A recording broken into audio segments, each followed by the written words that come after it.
Calmès, c'est l'humour avec Kevin Derbloom. Bonjour Kevin.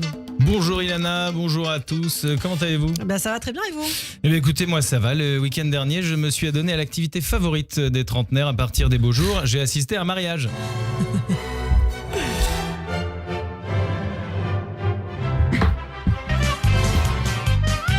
Ah oui. Ah oui, petit medley oblige. Le mariage, ce moment où tout le monde n'a pas forcément envie d'être là, hein, les mariés qui stressent pour que ça se passe bien et les invités qui prient pour que ça se finisse. Ça suffit, vous exagérez, ça peut être très sympa un mariage. Mais non, hein, c'est parfois compliqué pour certains. Déjà dès le début, c'est le parcours du combattant. Hein. Juste se rendre à un mariage, c'est une galère. Personne n'a envie de faire un Paris-Vesoul un 15 juillet, parce que les mariages ont toujours la spécificité de se passer dans des endroits qu'on n'avait même pas envisagé de visiter ou qu'on connaissait même pas. Avant le mariage de mon cousin, je savais même pas où était le Vercors. Hein. En vrai, Ilana, les mariages nous font découvrir des villes qu'on n'avait pas forcément prévu de visiter. Avons-le, Ilana. Personne de base n'a envie de passer 3 jours à Vierzon en plein été. Sans compter que c'est un budget d'assister à un mariage entre le prix du train, de la tenue, du logement. Du cadeau. Eh oui, du cadeau, voilà. T'es pas invité à ce mariage, t'as payé indirectement ton repas et t'as même pas choisi ton menu. Hein, c'est pour ça que les gens sont si critiques sur ce qu'ils ont mangé au mariage. C'est pas qu'ils sont relous, mais vu le prix qu'ils ont payé, ils estiment qu'ils ont droit à un certain standing. Hein. Le repas, c'est la loterie. Et il y a un mot qui fait peur à tous les invités pour les mariages, c'est buffet froid pour les entrées. En gros, tu risques de te retrouver avec un plat de pique-nique où t'avais pas forcément envie d'aller, quoi. Hein, alors moi, ce qui m'énerve au mariage, c'est les gens qui ne font pas d'efforts vestimentaires. C'est l'occasion de mettre un costume, de s'habiller différemment de d'habitude. Pour vous, Christophe, s'habiller différemment de d'habitude, c'est mettre un short et des tongs. Mais nous, le commun des mortels, un mariage, c'est l'occasion d'enfin porter un joli costume. Pour moi, les gens qui mettent un t-shirt à un mariage, c'est l'équivalent de répondre « Moi !»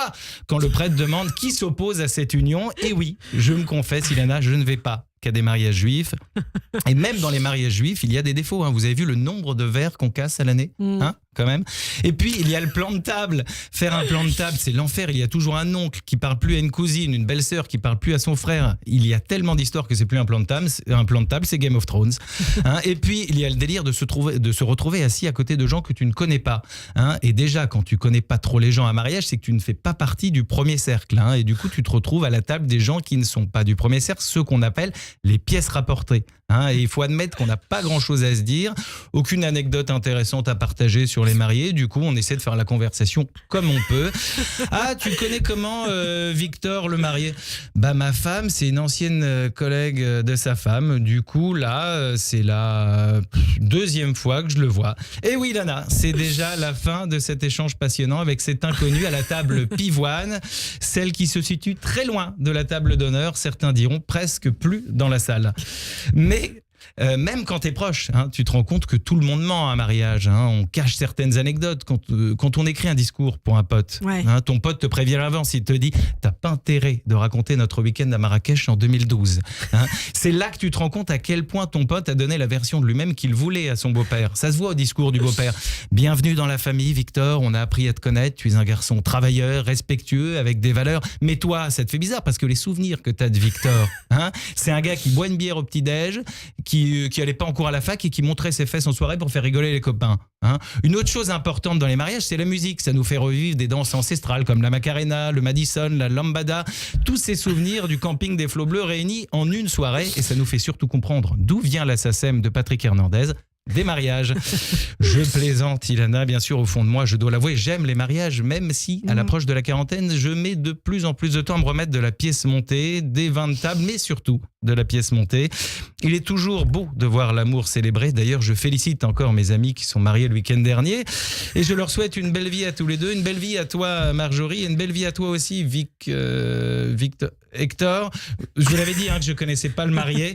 Enfin voilà, bonne journée à toutes et à tous et merci de m'avoir écouté. Je sens que vous êtes en train de préparer le vôtre de mariage. Oui, ça c'est vrai. Et donc là, on sent qu'il y a du Il y a stress. l'angoisse qui monte. Voilà. Que vont penser les Et invités? alors, vous allez le faire à Vesoul ou à Paris ? Non, pas Vesoul, en Normandie. Ah quand même, c'est pas voilà. la porte à côté. Il va pleuvoir, c'est bien.